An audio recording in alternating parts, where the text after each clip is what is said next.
I was halfway through rebuilding a fusion regulator when the knock came. Not a polite knock, not the kind you'd expect from a neighbor borrowing sugar or a delivery drone dropping off parts. This was the kind of knock that made the reinforced steel door of my workshop shudder in its frame. 3 deliberate impacts, each one measured, each one controlled, each one carrying enough force to remind me that whoever stood on the other side could punch straight through if they wanted to. I set down my plasma wrench and wiped the grease from my hands, my heart already accelerating. Out here on Kepler Station, a frontier trading post clinging to the edge of colonized space, unexpected visitors were rarely good news. Pirates, debt collectors, or worse, corporate auditors. The second series of knocks came before I reached the door, identical in pattern, identical in restrained violence. Yeah, I'm coming, I muttered, checking the security panel. The external camera feed should have shown me who was out there, but the screen displayed nothing but static. Someone had scrambled it. That was either very professional or very bad, probably both. I keyed the door release, and it slid open with a hydraulicus. The corridor lights beyond had dimmed as if afraid to illuminate her fully. She stood nearly 7 feet tall, her frame wrapped in armor that looked like it had been forged from a hull of a dead warship. Matte black plates were scarred with white streaks of plasma burns and kinetic impacts. Her species, the Key Than, were bipedal and roughly humanoid in shape. But that's where the similarities ended. Her skin, visible only at the joints and neck, was a deep crimson that seemed to absorb light rather than reflect it. Her eyes, arranged horizontally across her face, glowed with faint amber luminescence. No nose, just 2 vertical slits above a mouth that could probably bite through titanium. But I didn't need to study her biology to know who she was. Everyone in 3 sectors knew Commander Zarath, the Crimson Fang, the ender of the Helios Rebellion, the warrior who had personally led the assault on Fortress Kryn. That battle had been so brutal that the station's wreckage was still used as a navigational hazard warning. She had commanded fleets, raised colonies that refused to surrender, and executed enemy commanders with her bare hands.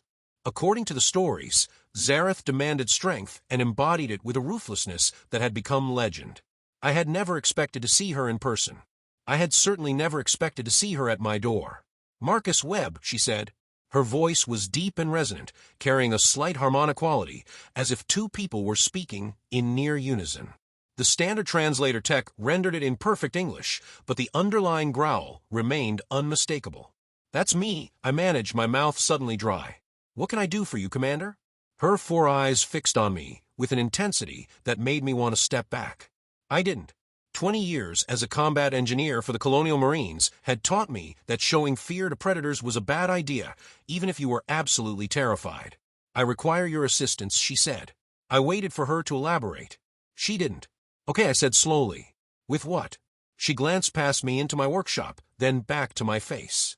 One of her hands, 3 fingers and a thumb, each tipped with a black claw, moved to her belt. I tensed, but she wasn't reaching for a weapon. She pulled out a small object and held it out to me.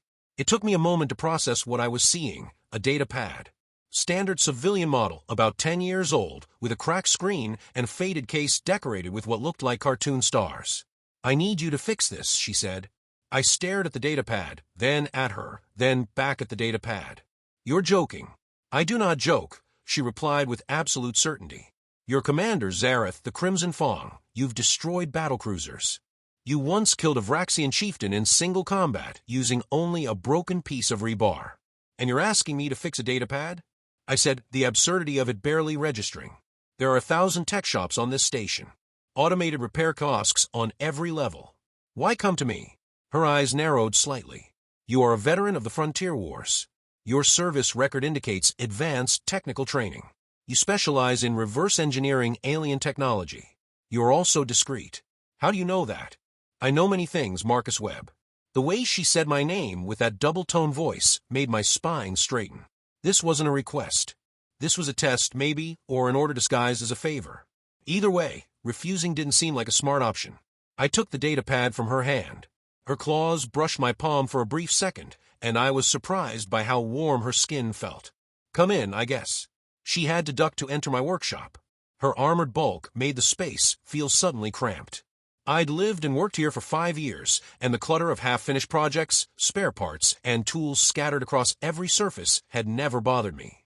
Now, with her standing in the middle of it all like a warship that had crash-landed in a junkyard, I felt absurdly self-conscious.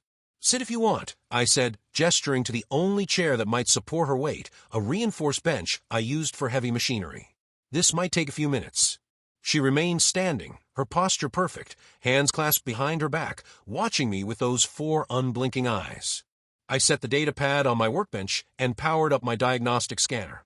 The device was old, but the damage seemed mostly cosmetic. Cracked screen, worn case, a few loose connections inside. Nothing I couldn't fix. But as the scanner probed deeper, I noticed something that made my frown deepen. "The security encryption on this thing is military grade," I said, studying the readout. "Way beyond what you'd find on a civilian device. Someone really didn't want anyone accessing the data. Can you bypass it?" she asked. "Probably, but it'll take longer, and I'll need to know what I'm looking for to avoid corrupting the files." Silence stretched between us. I turned to look at her. She stood motionless, but something in the set of her shoulders had changed. Tension, maybe, or uncertainty. "Commander, it contains recordings," she said finally. "Personal logs. They are important." "Important how?" I pressed gently. Another pause. When she spoke again, her voice was quieter, almost flat. "They belong to my offspring." I nearly dropped my scanner. Keithan warriors didn't talk about family. They didn't talk about anything that wasn't combat, honor, or duty.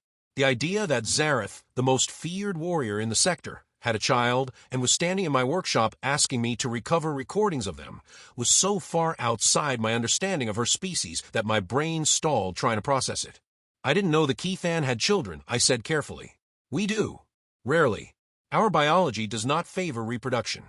When it occurs, it is considered a gift from the stars." "Where is your child now?" I asked, though I already suspected I knew the answer. Her silence was confirmation enough.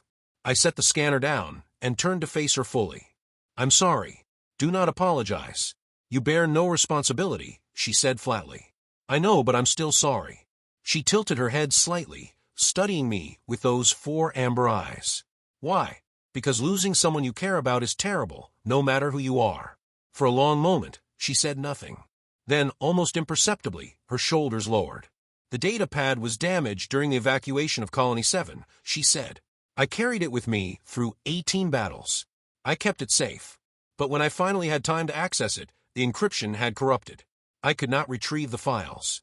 I picked up the data pad again, turning it over in my hands. The cartoon stars on the case were faded and scratched, but someone had clearly loved this device once. "How old was your child?" I asked quietly. 12 solar cycles. By human measure, approximately 8 years. "And these recordings are all you have left?" "Yes."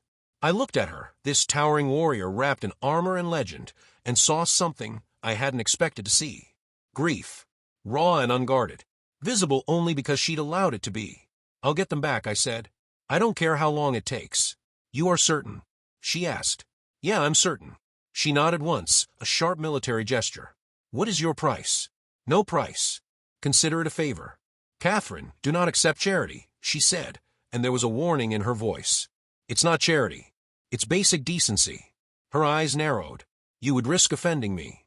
"If being decent offends you, then yeah, I guess I would." For a moment, I thought I'd gone too far. Then, to my complete shock, she made a sound that might have been a laugh. It was short, sharp, and entirely devoid of humor, but it was something. "You are either very brave or very foolish, Marcus Webb." "I've been told both," I said, returning her gaze.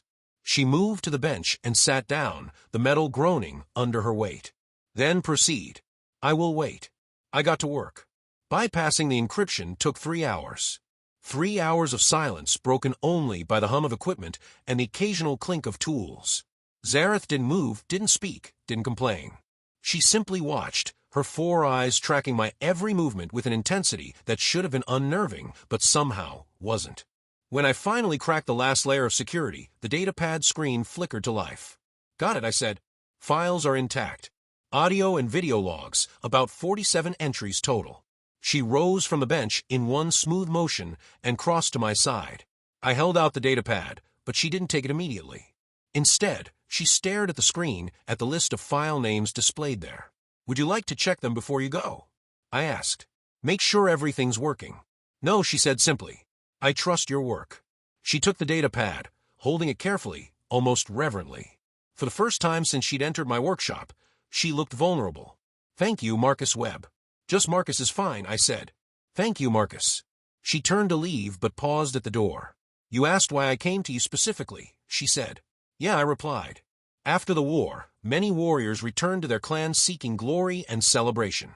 I returned seeking silence. I have fought for 30 solar cycles. I have commanded fleets, ended rebellions, and upheld the honor of my people. But I could not access these recordings because I did not know how to ask for help. Your species values compassion over strength. You help without demanding honor in return. That is why I came to you." "I think you're selling your people short," I said. "Compassion and strength aren't opposites." She tilted her head. "Perhaps. But among my kind, admitting weakness is death. Admitting that I need something I cannot take or earn through combat is unthinkable." "Then why admit to me?" "Because you are human and humans are strange." She paused, and I could see her considering her next words carefully. "I have studied your species. You are weak by Keithan standards. Fragile. Short-lived. Yet you persist in ways we do not understand. You fight wars you cannot win. You protect those who cannot protect themselves. You mourn your dead instead of forgetting them. You are ridiculous." "Thanks," I said wryly. It was not an insult. After my offspring died, I did not know how to grieve. Keithan warriors do not grieve. We endure. But enduring was not enough. I needed to hear their voice again. To remember who they were before the war took everything. I needed someone who would understand that need without judging me for it. "I do understand," I said quietly. "I lost people too in the war. Grief doesn't care how strong you are." She looked at me for a long moment, her 4 eyes reflecting the dim workshop lights. "You are a good person, Marcus Webb." "I'm really not, but I try." "That is more than most," she said. She left without another word, her armored frame disappearing into the corridor outside. The door slid shut behind her, and I was alone again with the smell of ozone and machine oil. I sat down heavily on my workbench, suddenly exhausted. The most feared warrior in 3 sectors had just stood in my workshop and asked me to fix a child's data pad. She'd thanked me. She'd talked about grief and compassion and the strange persistence of humanity. I didn't know what to make of it. 3 days later, she came back. I was installing a new power coupling on a freighter's engine when the knock came. Same pattern, same controlled force. This time, I didn't hesitate. I opened the door immediately. Zarath stood in the corridor, but she wasn't wearing her armor. Instead, she wore a simple dark tunic and trousers, practical and unadorned. Without the bulk of the battle plates, she looked different. Still tall, still powerful, but somehow more real. "Marcus," she said. "Just Zarath is fine," I replied. She blinked, a strange sight with 4 eyes. "Okay, what can I do for you?" She held out a small package wrapped in cloth. "I brought you something. A gift in exchange for your service." "I told you no payment necessary," I said.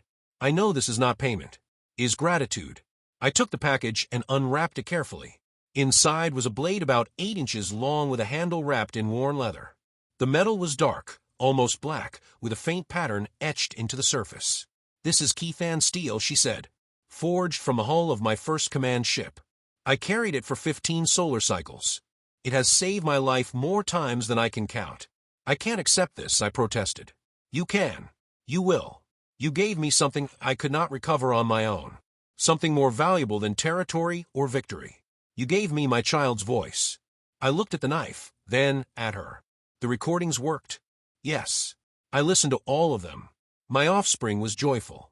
They spoke of their studies, their friends, their dreams of becoming a navigator. They spoke of me. Her voice wavered just slightly as she continued. They said they were proud to be my child. Even though I was always away, even though I never told them I loved them. "I'm sure they knew," I said gently. "I hope so." We stood there in awkward silence for a moment. Then she straightened, some of the old commander returning to her posture. "I am leaving Kepler Station tomorrow. My clan has summoned me for a new assignment. But before I go, I wanted to thank you properly. You showed me that strength is not only found in combat, that asking for help is not weakness. That grief is not something to endure alone. Where are you being assigned?" "Diplomatic escort. A human colony on the border of Rexian space. They requested a Keithan presence to discourage raids." "Sounds safer than fleet command," I said. "Yes. I requested it." That surprised me. "You requested a diplomatic post?" "I have fought enough wars. Perhaps it is time to prevent a few." I smiled. That sounds like growth. It sounds like exhaustion, she replied. But there was no bitterness in her voice. Just acceptance. My people say that a warrior who has fought too long becomes dull, ineffective. But I do not feel dull. I feel different.